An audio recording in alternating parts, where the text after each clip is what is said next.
What's up, everybody? It's Aaron and Ray back again today with a bonus episode that's going to be a mock draft.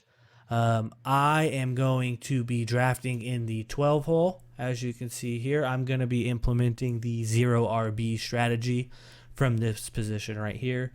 And then my good friend Ray is going to be drafting from the 5 hole. Ray, are you going to be implementing any strategies, or are you just going to draft as it comes? I'm going to draft as it comes. Okay. That will definitely work. Well, with that being said, man, you ready to kick off this draft? Oh, yeah. All right. It is going to begin then. Here we go. Derrick Henry's first off of the board. Mind you guys, this is a half-point PPR 12-team league. So, in my thought process here, it's got to be Dalvin Cook, right? I mean, like, you're going to leave Dalvin Cook on the board for me here? Gonna go with him. I mean, he's my number 2 overall back. Davante Adams, huh? All right, so I'm trying to keep up with the cheat sheet here. It's not working because it's going entirely too fast. Davante Adams, Nick Chubb, Jonathan Taylor, Tyreek Hill, Aaron Jones, DeAndre Hopkins. As you can see, Tyreek Hill, DeAndre Hopkins, excuse me, guys, sorry. As you can see, my number 3 wide receiver is still on the board here where I can draft him at number 4. I am currently going to go, like I said in the beginning of the show, with a 0 RB strategy, even though Ezekiel Elliott is on the board right there. I have 2 back-to-back picks. So with this, I'm going to go, first off, give myself some time. I am going to draft Stephon Diggs.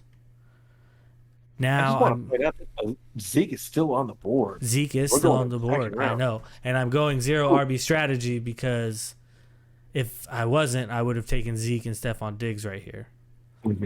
However, out of these people that are coming back, I'm still, and I'm going to tell you this right now, just to talk through the viewers. Travis Kelce's still on the board. George Kittle's still on the board. Darren Waller's still on the board. I'm going to go ahead and take my shot on the Calvin Ridley right here. I know I was a little higher on Justin Jefferson when we talked about him on the secret episode. But I am going to take Calvin Ridley with the trade that just happened. I'm going to give it a go. So those are going to be my 2 running backs. Then Cam Akers, Ezekiel Elliott, A.J. Brown, Austin Eckler, DK Metcalf, Travis Kelce. Obviously, Team 6 is employing a 0 running back strategy as well. So it's picks on you. I was really hoping that Cam Akers came back to me. He almost did, man. But you know, you got your other dude right there if you want him. You're right. And he's my guy, too. Antonio Gibson. Knew it. Patrick Mahomes went 209, then George Kittle, then Joe Mixon, then Justin Jefferson, then Keenan Allen. Michael Thomas, DeAndre Swift, Allen Robinson. It's back to you, Ray. Who you got here? Well, I think, like I had said in the last episode we had, Darren Waller. So you officially took the 3rd tight end off the board that I wanted. So you're employing that you would have rather had Darren Waller than Mike Evans. Correct. So right here, this is where it gets tricky going into this 0 RB strategy, right? Because do I take Mark Andrews and take the last kind of known commodity at tight end, or do I punt the tight end position and go back-to-back Chris Carson, Josh Jacobs? Take the gamble on ETN, which I don't think that I will do. Sorry, I'm just kind of browsing through here. I have these 2 picks, and it's 23 picks till my turn. I'm going to...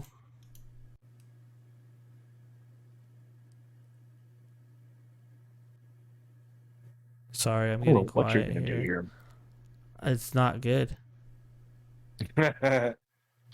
Zero RB strategy is pretty difficult. I should have broken off of the strategy and taken Zeke.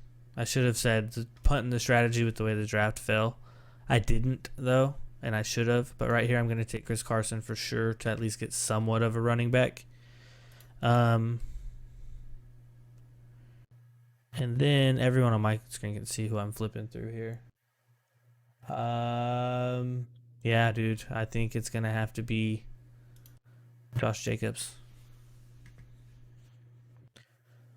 So the 0 RB strategy is kind of out the window already. Normally around round 3 is where it ends. The 0 RB strategy just means the first 2 picks, normally first 2, 2, 3, depending on where you are in the draft, are not going to be a running back. That's a 0 RB strategy. So as you see in the third, my hand was kind of forced to take Chris Carson's and Josh Jacobs. But anyways, Ray, we had Terry McLaurin, Julio Jones, Chris Godwin, Robert Woods, Kenny Galladay, Josh Allen, and now you're up. So, Amari Cooper fell all the way down to the 4.8, and I really like that. That would be a good, solid wide receiver one. I'm not going to lie. And Let me pull this back up. It's either between Amari Cooper or CeeDee Lamb, and this is really where you got to plant your flag on a guy. But I think that the tier break for Amari Cooper in a redraft in this situation, I'm going to definitely go Amari Cooper here. Good call. Couldn't be mad at you if you took CeeDee Lamb, though, there instead. If that's who you believe is the actual alpha, the number one there, can't be mad at it. I agree. Yeah, Miles Gaskin's at 502. That's notable to me. That kind of sticks off the page. Then Mark Andrews made it to the 5th round. Absolutely. But after I drafted Amari Cooper, Adam Thielen went, Kareem Hunt, Deontay Drops Johnson, CeeDee Lamb, turning around in the 5th round, DJ Moore, Miles Gaskin, which I like. That's pretty high for Miles Gaskin for me, I think. Lamar Jackson, Mark Andrews at 5'4". I'm back on the clock. I need to shore up a little more safety in my receiving core, and I don't know if I can get any better than Cooper Kupp. But man, it is hard to say that I don't want Odell in this situation. It's hard to say I don't. Yeah, I mean, let me pull over here to the running backs tab. So you're staring down Cooper Kupp, Tyler Lockett, Ayuk, or OBJ, and you're leaning between Kupp and OBJ? Yes. Okay. And I think I'm going to go with the safer option because sometimes Amari Cooper can disappear. The Dallas offense can stall. I want a piece of LA, so I want Cooper Kupp. You want Cooper Kupp. Then Ayuk went, and then Melvin Gordon, Kyler Murray, T. Higgins, Chase Edmonds, Raheem Mostert. And now I am on the clock. So my eyes here, I'll click to the all tab so you guys can kind of see. We're 1, 2, 3, 4 quarterbacks off the board. Dak is a good pick, but for the 0 RB strategy that I have here, clearly I'm going to need a little bit of help in other places rather than just my onesie positions, because we didn't get one of the top 3 tight ends, as you can see here. So for this, what running backs are left? I would like to see running backs on the board. I have back-to-back picks, so I can kind of just pick wherever or whoever I'm feeling there. As far as wide receivers go, I'm in the situation now, Ray, where I have Tyler Lockett, OBJ, Cortland Sutton. I don't think per this particular way that this sleeper bot is set up, which in my opinion is probably the best draft tool that you have, or league platform. I don't think Cortland Sutton's going to come back to me, but I am going to go ahead and take the known commodity. I'm punting the tight end position. I know I'm here with TJ Hawkinson. I can reach for Kyle Pitts. Yeah, I'm going to go ahead and take Tyler Lockett. And I'm going to go ahead and take another running back. You know what running back I'm going to get in the 6th round who's a starting running back in the NFL, Ray? Ronald Jones. I was thinking more Mike Davis, but you said Ronald Jones, huh? Let me check my own personal rankings. Let me check the personal rankings and I'll tell you. Yeah, I'm going to take Mike Davis. I had him about 6 spots higher. So I'm going to take Mike Davis. ETN went, Hawkinson went, so I'm out on tight end for sure. OBJ, DJ Chark, Robinson, and David Johnson. All right, Ray, you're on the clock. You're in the 6th round at the 8th pick. I know who you're taking here. Yep. I got a super Prescott stack here going right with Amari Cooper, Dak Prescott. You absolutely know Yep. I'm taking that stack. I feel like that's a good pick. I obviously wasn't in the situation to be able to take a quarterback right there. You know what I mean? I will have say to do something that for my flex. If Odell would have fell to me, I would have taken Odell right there in the 6th. If DJ Chark would have fell to me, I would have taken DJ Chark in the 6th. He fell to you here in the 7th. No. Didn't he? Where is he? Both DJ Chark back to back. and Never Odell. mind. Sorry, I didn't see those. My fault, guys. My fault. So after my pick of Dak Prescott, Cortland Sutton went Will Fuller, Chase Claypool, Dallas Goedert, which I think is pretty high for Dallas Goedert in the 6th round. There's still more tight ends there that I would rather take a shot on. Damian Harris, Ronald Jones, which I was hoping would fall to me in the 7th. That's good value at the 7th. I'm not gonna lie. Yes. Juju Smith-Schuster and Leonard Fournette. It's kind of weird that Ronald Jones and Leonard Fournette went so close to each other, but I can see why. And now I'm back on the clock. I would like to get another running back if I could, but in the 7th round, you're not going to really find a whole lot. This is kind of a call your shot type. Javonte Williams is there, and I would like to take my shot, but I feel like he might fall back to me. So I'm going to take another look at receivers here. Give me 1 second. You're good. Let me pull that up. I'm going to tab with you so we can kind of see what you're looking at here. I'm looking at either Curtis Samuel, but I already have a piece of the football team's offense, and I kind of don't want to double stack that. I have Jamar Chase there. I don't think that's bad value in the 7th round, considering what's still there. And I have Robbie Anderson, which I think is going to have a big upgrade with getting his old teammate back in Sam Darnold. So I think I'm going to take a shot on Jamar Chase. I'm going to take a shot. Okay, in the 7th, see where it goes. See what happens. Then Kenyon Drake, Justin Herbert, Noah Fant, Aaron Rodgers, Jalen Hurts, Russell Wilson. Now it is on me. Quarterbacks are getting slim pickings here, and it's the 7th round. I normally don't take a quarterback this early. What teams, this is something else that you kind of need to pay attention to, guys. What teams don't have a quarterback? So it's me at the 12 hole and teams 1 and 2. They do not have a quarterback yet. I don't see anybody else taking a quarterback between then. So at the quarterback spot, I'm looking at Tom Brady, Joe Burrow, Matt Stafford, Ryan Tannehill. Those are kind of the last 3 quarterbacks that really jump off the page to me as people that I want. But I would be okay. I would be okay with Matt Ryan starting the season and just kind of streaming quarterbacks at that point in time. What's up, Ray? You listed 3 quarterbacks, and 3 teams need a quarterback. I know that's what I'm saying right now. So your likelihood of getting one of those 3 guys back to you is pretty good. Yep. So I'm good with all of those guys. You know what? I'm going to call my shot here in the 7th round. Technically, you know what?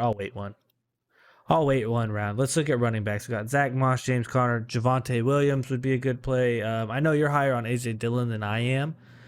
Gus Edwards is the thing right here. But I'm going to look for another wide receiver because they're going to potentially have the most value for me. Let me check my personal rankings really quick. Sorry.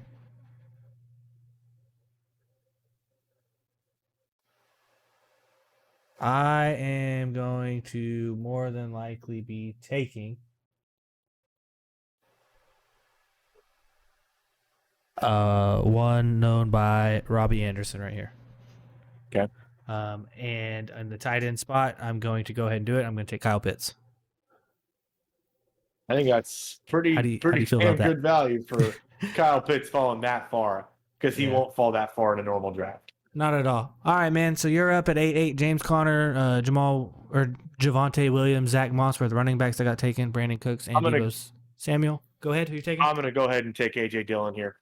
All right. Talk us through the rest of it.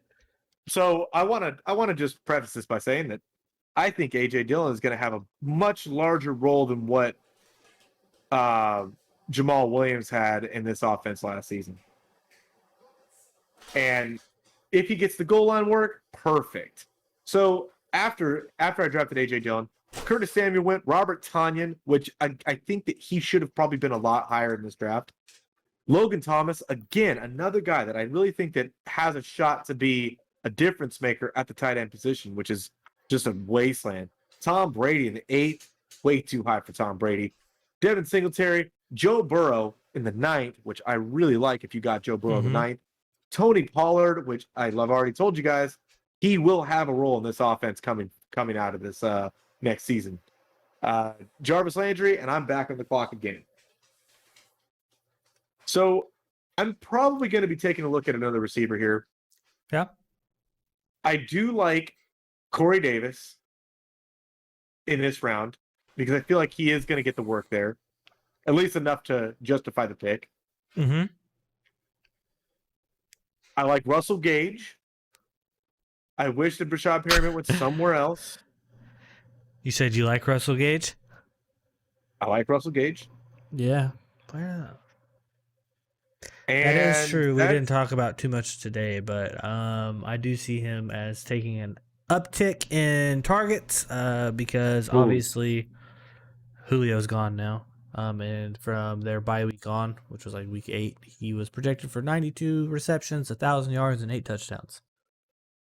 I think Cortland Sutton going so high is kind of strange to me too. I would have In the assumed that Jerry 6th? Jeudy and Cortland Sutton would have been closer to each other. So I'm going to go ahead and take my shot on Jerry Jeudy. Yeah. Then Devontae Parker, Ito Smith, Mike Gesicki, Naeem Hines, Ryan Tannehill, Michael Gallup, and I am on the clock with the 9-9 and the 9 or 10 or 9, 12 and 10:01. Excuse me, I was looking over here. So one of my quarterbacks did make it back to me, right? Matt Stafford, who I talked about that I wanted, correct? So that gamble paid off. For some reason, Team 10 decided they wanted to take 2 quarterbacks, which I mean I kind of understand with the Jalen Hurts pick. He might be all right, but I would skip on that. So we're going to look at running backs here, right? Because clearly, Ray, I kind of need help in the running back position for my team, as you can tell. The 0 running back strategy didn't help. I should have pivoted and went with Zeke, but we already talked about it for the purposes of this draft. I'm going to go ahead, and it's not going to be a pretty pick. It's not going to be a fancy pick. It's not going to be anything like that. But I'm going to go ahead and take the Michael Carter pick. I see Gus Edwards here, and Gus Edwards does jump off at the page a little bit to me because, as we've talked about before, he's been a perennial 700-plus yard rusher for every year that he's been at Baltimore as a backup, which is really good, right? But I'm going to take my shot on the guy that I want in this round that I think is eventually going to take the starting job, and I'm going to take Michael Carter. And then for my 10:01 pick, I'm going to take my quarterback because I need a quarterback, and that's the last one I'm really comfortable with of having as a starting quarterback, and take Matt Stafford. So between them, we had Jamal Williams, Malcolm Brown, Darrell Henderson, Corey Davis, Latavius Murray, and then Matt Ryan went 10:07, and Ray is back on the clock at 10:08. So talk us through it, Ray. So I subscribe to the hype train. You know, I like to get my tickets early. And what I've been hearing early and often is Laviska Shenault has been jumping off the page.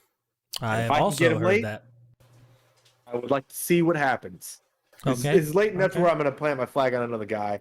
I think my receiving core is solid enough to where I don't have to worry about taking that kind of shot. After Laviska Shenault, Tyler Higbee went, then Gus Edwards, which is surprising. If he would have made it back to me again, I would have probably drafted him here in the 11th. Yeah, I completely agree. Tariq Cohen, Jonnu Smith, which I absolutely want nothing to do with. Trey Sermon, another running back that I was hoping would fall to me. Who is this? Who's D. Smith? Oh, Devonta Smith. Yep. No thanks. Just because of where he landed, not his talent, but just where he landed. I kind of don't want any part of it. Philip Lindsay, Antonio Brown, and then I'm back on the clock again. How many rounds are we doing here, Aaron? We are doing 13. Don't forget you have to draft a defense in this one. Ooh. I put a defense in there. Well, that changes some things, ladies and gentlemen. Luckily, no defensive went off the board yet, so you'll be all right. All right, so on the board still I have Rashad Penny. No thanks. Alexander Madison. No thanks. J.D. McKissick. I don't believe he gets the same work he did last year. James White. No. Tevin Coleman. I could probably steal a couple weeks in the beginning. But I think really what I'm going to do is I'm going to start securing a little bit of a handcuff here. And I might want to go with Chuba. Where's he at? Chuba Hubbard. Chuba. It's pronounced Chuba, yes, sir. Cuba Gooden Jr. Chuba Hubbard for running back for Carolina. He is the handcuff for Christian McCaffrey. He is 220. He is the handcuff for Christian McCaffrey. He plays for the Carolina Panthers, came out of University of Oklahoma. He was a great rusher, or not University of Oklahoma, Oklahoma State, excuse me. He was a great rusher for them 2 seasons ago. Last year had a little bit of a down year, but it's still a very good back. And as you saw last year with Mike Davis, if Christian McCaffrey goes down, he will be a good fill-in. Gronk, Hunter Henry, Jalen Waddle, Austin Hooper, another handcuff, and Alexander Madison, then Michael Pittman, and I am back up. So I have enough running backs at this point in time, Ray, right? So now this is the call your shot point in the season, correct? Correct. Or season point of the draft. Yeah. So what running backs are left that I would be willing to call my shot on? Pretty much maybe Marlon Mack, maybe. Nothing really there though. Yeah, all of these guys will pretty much be waiver wire guys. It's weird to see Antonio or not Antonio, but Todd Gurley's name down here, just not even drafted. That's really weird. He had a really quick prime and then he was done. So I'm gonna call my shot on a few wide receivers here. Hopefully some of them will pay off in the long run. I'm gonna go ahead and I'm gonna say, that T.Y. Hilton. Hopefully he'll pan out. He's still a good quarterback, or a good wide receiver. Had a different quarterback this year. We'll see what happens there. And then I am gonna take Russell Gage on the 12th. Yeah, I was hoping he might have slipped to me. This is the call your players point of the draft. Pretty much anything after round 6 is pretty much call your shot on who you think is going to hit. So Ray, we're back to you. Not great talent went off the board between you and me, but you have a chance at either a defense or picking up another call your shot type of player. Well, I'm going to probably call my shot on somebody. I'm just going to go take Amari Rodgers because I believe. You believe? I believe. Outside of that, Lynn Bowden is there, and I like Lynn Bowden as he'll be the gadget guy in Miami. If I'm going to have any shot on anybody in Miami, it's going to be somebody that's going to be catching the ball very close to the line of scrimmage or getting handoffs or being involved in that sort of game. But outside of that, I want nothing to do with that offense whatsoever. Agreed. Number 2, what is going on with these defenses that are going off the board? Let me see. I'm not going to scroll down far enough to see it. You need to scroll down far enough to see it, bro. What is going on with these defenses? Again, no thank you. If I have to draft the defense, if I'm forced to, Aaron's over here twisting my arm and telling me that I have to do things, then I don't know. I'm not saying that you absolutely have to, but you kind of have to. You have to for the purposes of this, all right? I don't really want to. Sorry about you. Draft a defense. Who you got? Probably the Rams, because they have a good defense. They do have a good defense, so go ahead. Like we said, defenses don't really matter because for some reason, I don't know why these defenses are going to do this, but you know what defense that I'm honestly probably going to pick up here would be the Washington football team. Their front 7 is crazy good, scary good. So I can get behind that. With that being said, Ray, you want to do your team first? I'll let you do your team first. Sure, I'll do my team. Give me 1 second. All right, so I started out the draft with Dalvin Cook in the 5 hole, which is crazy. He will not fall to you there. That's most likely going to be Derrick Henry. So Dalvin Cook, Antonio Gibson, Darren Waller, Amari Cooper, Cooper Kupp, Dak Prescott to stack with Amari Cooper, Jamar Chase, which I'm taking a shot on that. I want to see what really happens there. I believe in Joe Burrow. I believe in him being able to throw the ball 5 yards to Jamar Chase 110 times this season. A.J. Dillon, because I do believe that he is going to get some sort of 60-40 share. And if, for some reason, Aaron Jones does miss some time, A.J. Dillon is a locked and loaded running back 1, guaranteed. Jerry Jeudy, Laviska Shenault, Chuba Hubbard to kind of round out maybe a shot call on a running back and maybe a handcuff there.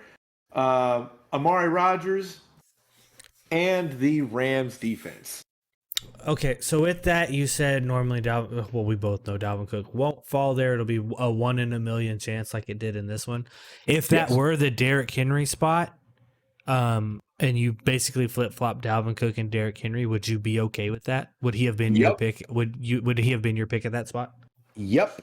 Okay, and then basically the rest of your team say that just stays the same. You're good with that? Absolutely. Okay. All right.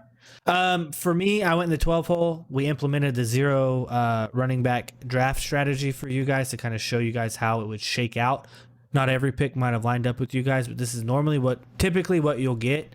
Stephon Diggs, Calvin Ridley, and then I was forced basically to take a running back at this point in time. I went Chris Carson, Josh Jacobs. 5th round came back. I got Tyler Lockett, who would be a good flex play. Mike Davis, who would also be a decent flex play because he is a starting running back in the NFL at this point in time. Robbie Anderson. Then I got what I believe will end up being pretty decent value on Kyle Pitts at the 801 for my starting tight end. Michael Carter, who has the potential to steal the starting running back spot. Then Matt Stafford, because he was the last quarterback that I gambled with it. And he was the last quarterback that I was willing to take as a starter.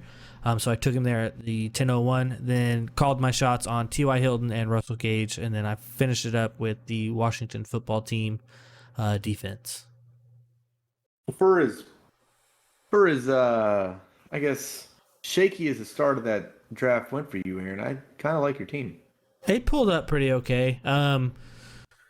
I am going to go out on a limb here and say, please, whatever you do, do not try to implement a 0 running back strategy at the 12 hole.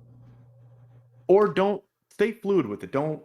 That is true. I could have exactly taken Cam Akers. Obviously, as you can see in the second round, I could have taken Cam Akers, Ezekiel Elliott, Austin Eckler, Antonio Gibson, Joe Mixon, right? I had my pick of pretty much everyone that came back to me up to Najee Harris. So I didn't have to take Calvin Ridley right here. I could have taken Zeke. Like if it were a real draft and I wasn't trying to implement this strategy, I would have done. And that would have changed the outlook of my team quite a bit. But for the purposes of the draft, I tried to stick with it. Does that make sense? I mean, yeah, it makes sense. And like I was saying, I just want to make sure that it is said that if you have that opportunity and you don't handhold yourself into forcing some sort of draft strategy to it, stay fluid. Yep. Aaron had a chance to get Zeke, Cam Akers, and Austin Eckler, and I think that would have been a better choice than Calvin Ridley. Yeah, for sure, because a potential RB finishing 1 in fantasy football is going to be a lot more valuable than a wide receiver 1, if that makes sense. RB1s are hard to come by. Whereas you have, opportunity at a number of positions to get a receiver 1. Yeah. But yeah, looking back at it now, I wish I would have just broke off of the set in mind strategy that I had, but since I didn't, it's okay. But yeah, definitely stay fluid throughout your draft, guys. We will be doing more of these type of, just either mock drafts where we just kind of draft or type of strategy drafts. So we'll do more of these as the season goes along. Ray and myself will do it. Next time it'll be Ray's turn to be the guinea pig and lock himself into a strategy. So you got anything else, Ray? No, sir, not at all. All right, guys. Well, until next time, we will see you guys later.